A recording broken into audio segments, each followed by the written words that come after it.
Hello, this is Aaron Wall, and this is a free video offering a brief rundown of pay-per-click search engine marketing. One of the first things to think about when you're advertising on PPC is to avoid looking for the best deal per se. Sometimes people spend a lot of time trying to find the cheapest clicks, but often the cheapest clicks are really cheap because they have low value. This is especially true if you look for smaller search engines that almost no one's ever heard of. If you advertise on the major search engines, you're getting a big fire hose full of traffic and a fairly clean traffic source. If you advertise on some of the smaller search engines, you might be getting bad feedback, and the feedback might not be due to your own marketing issues. It might be due to the lack of quality or limited volume of traffic at the third-party site. And it's true with syndication sources as well. If you haven't heard of a search engine, then they probably have few quality syndication partners, because realistically, if I get 60% of what Google's paying me, that's probably going to be more than 90% of what a really small search engine could pay me, just because they have such a robust ad network and better ad relevancy. There's a lot of pay-per-click tools out there designed for bid gap management and a lot of that sort of stuff, but pay-per-click marketing is becoming more black box with quality scores and opaque bidding, and given all that, a lot of those tools are becoming less important. What's important is that you track your conversions and you see what keywords are really working and what ad triggers are really working. So at the core of any keyword based account is going to be keyword research. And you can use any tool. There's tons of tools out there. And what you do is you put in like a core word, grab a bunch of keywords, and if you wanted to, you could clean up a keyword list and then submit it to Google via their traffic estimator tool. And Google will tell you some of the keywords that they think are most important out of all those keywords. So, and then you can order it by how much they think each keyword's worth. There's three different types of keywords. There's broad match, exact match, and phrase match. With broad match, you rank for a wide array of terms that may be related to your keyword, and how wide or thin that goes changes over time as they refine the technologies behind it. Exact match means you only show up if people search for the exact thing you typed in. So if you did an exact match on cars, if someone typed in cars.com or new cars, you wouldn't show up. Broad match is, it allow if you do new cars, you may even show up if people just search for cars or automobiles. And as far as a phrase match, it's the one in between.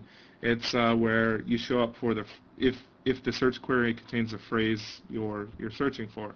So if you had a phrase match ad for auto loans, then if someone searched for used auto loans, you would still show up. And when you use broad match and phrase match and extended match, Google allows you to see what keywords triggered the ads and the click-throughs for the click-throughs on the broad match and phrase match terms, which is useful for helping you go back, refine your search accounts, and make them neat and more organized, filter out bad terms, and put more emphasis on the good terms. So now that we got some keywords, you can go into AdWords, and if you look, there's a lot of different ways to use it. Sometimes people want the immediate cost per conversion to go low. Other times they're willing to pay a lot more if they have an idea they want to spread or an idea they want to own. And basically, in some marketplaces, you can just end up buying mind share until eventually you become a market leader. Whereas in other markets, like say brand-related queries, you should see lots of profits by lower costs per conversions. So for keywords related to my name or my site's name, it converts pretty well and the cost per conversion is not that high. A lot of other campaigns, I do it more as a branding exercise and use some of the profits from brand-related campaigns to help subsidize getting more mind share, more brand awareness. And there's also syndication, where you can syndicate your ads out to content websites.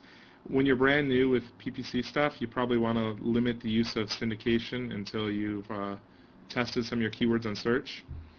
Why it's so important to start off with doing PPC before you invest too much into SEO is that it can give you a good idea as far as what terms are really important and what terms convert well. I had one client who had like kind of generic category related keywords that we thought he wanted to rank for, but when we tried buying that traffic, we just couldn't compete in that market. But when we went down to the brands that he carried on his sites and bid on those, it cost a lot more per click, but the conversion rates were way higher. Which leads me to the point of conversion tracking. You really want to use conversion tracking. All the major search engines have some sort of conversion code, and you could put it on your thank you page or whatever the equivalent is. So after people order, you can see, how much it's costing you for each conversion. Some of the conversion tracking tools also show you, what items sold off of what keywords, which allows you not just track conversions, but right down to the ROI of the ad. And Yahoo and MSN, people don't think they have that much traffic, but a lot of SEO related stuff, sure, they don't have much SEO related traffic, but like one of my clients here, very small niche sites, he might get 20 conversions a month off of, or 20 or 30 off of Google's paid ads, and here we got like 10 for, about half a month off of Yahoo. So for some of the keywords, for some markets, there's a lot of traffic to be had on Yahoo and MSN. And the conversion tracking is really easy to set up. All the major search engines own it. If you're running big, complex accounts, you probably want to use an external tool.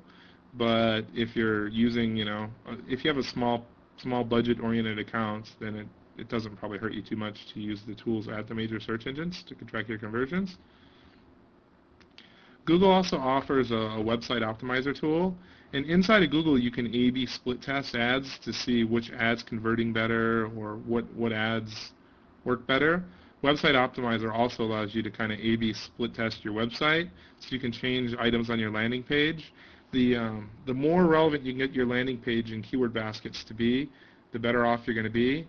So you really want to have tight-knit groups of keywords and have many ad groups.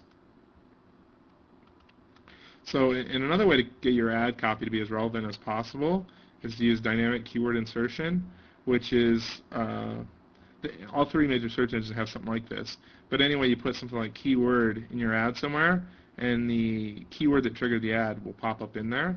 So you can have like a default one like SEO book, and then I could have stuff like keywords like learn SEO, learn search engine optimization, stuff like that, and that stuff will pop up into the ad space.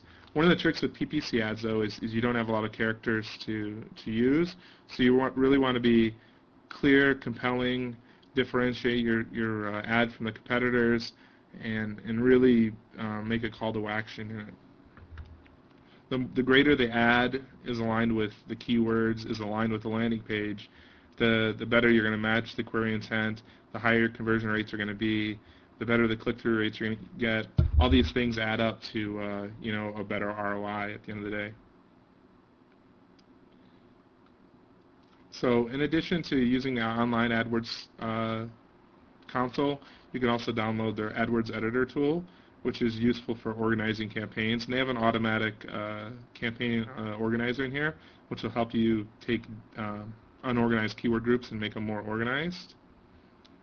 And one last tip with PPC stuff, well, there's actually two. One is that off the start you may lose money because your competitors have been going for a long time. So don't be afraid to spend a bit of money and lose a bit of money in the attempts to understand and learn your market. And then one last tip is you can also use pay-per-click marketing to boost your organic SEO campaigns, and by creating link-worthy content and then buying the related terms and sending people at it. And I've gotten some of my sites featured in the mainstream media for a few $100 using this sort of technique. So hope you found this helpful. Have a great day, and I'll make more videos soon. If you have any questions, please ask at SEObook.com.